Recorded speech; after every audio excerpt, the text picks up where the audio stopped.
धर्मशाला पंचायत समिति अध्यक्ष पदरू इस्तीफा देले प्रभात बलवंत राय। राज्य में बीजेडी शासन अंत घटाई बीजेपी सरकार को आसी फल विजु जनता दलर नेता असंतुष्ट बीजेपी एवं मुआ खाइबारे व्यस्त। दर्शक बंधु सबुबले राज्य राजनीति में धर्मशाला राजनीति चर्चा थिबा बेले किछि दिन पूर्वे धर्मशाला रे बीजेडीर दुई भाई दबदबा आउ देखा मिलूना, कारण शंखगढ़र पतन ही शांत रहिबार कारण पलटि।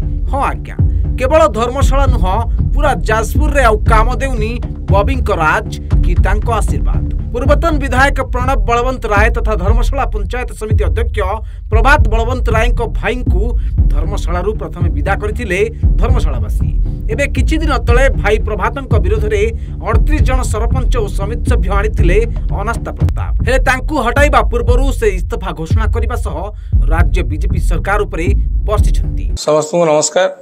मु धर्मशाला पंचायत समिति अध्यक्ष पदरू आज इस्तीफा देइछि। जो माने मते दुई थर निर्वाचित करैथिले मु तांको धन्यवाद दउछि। मते जो मो टाइम पीरियड मध्य धर्मशाला सबु बेले राज्य रे हो आम जिल्ला रे हो सबु बेले एक हेकि आसीछि। आजिका दिन रे आपण माने जानिथिबे पंचायत समिति भितरे मध्य आम पीआरआई मेंबर सुरक्षित नाहंती। सरकार परिवर्तन परे धर्मशालार परिवर्तित परिस्थिति डेवलपमेंट तो दूर कथा पीआरआई माने मध्य ब्लॉक मध्य सुरक्षित नाहंती, जार विजुअल आपण माने आगुरु देखिथिबे निश्चिंत। मोर क्षमतार आवश्यकता नहीं, मोर क्षमता पाई मु मोर पीआरआई मेंबर भाई भौणी को असुविधा पकाइबी नहीं। धर्मशाला रे एही भली जेभली गुंडाराज और लुटतराज चलीची एवं सरकारी अधिकारी माने आखि बुझी देइछंती, सेथिपाई आज मो पदवीरू इस्तीफा देइछि। एवं आपण माने जानिछंती विगत दिन रे 2017 रु आज पर्यंत कार्यकाल समय रे सबु बेले 1-2 पोजीशन रे थाओ, किंतु जेबे नुआ सरकार आसिला परठू वर्षे 4 मास बीतिलाणी, किंतु वर्षे 4 मास भितरे कोनोसी कार्यक्रम करि दिया जाउ नाही। आपण जानिले आश्चर्य हेबे, गोटे गोटे पंचायत रे पीओ को गोटे मासरे 2 थरु 3 थर बदली करा जाउछि। जे माने पंचायत को जाउ नाहंती, आमे निर्देश देला परे कोनोसी काम हो नाही।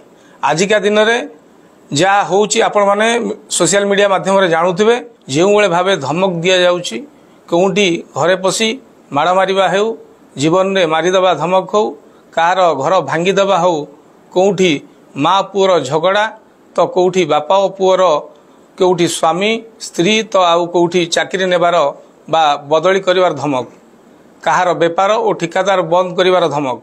मु केबे चाहिबी नाही कि मो पदवी पाई आम पीआरआई मेंबर भाई भौणी मानक तांको परिवार क्षति घटुची। सेतिपाई मु आज मो अध्यक्ष पदरू इस्तीफा दउची। विगत दिन रे जो भल पाइबा और सहयोग आपण माने देइछंती, मु थिबा जाए मु निश्चिंत भाव में धर्मशाला जो 45 गोटी पंचायत अच्छी समस्त काम करी कार्य आगु को धर्मशालावासी करी एवं लड़ाई जारी रखी। नमस्कार।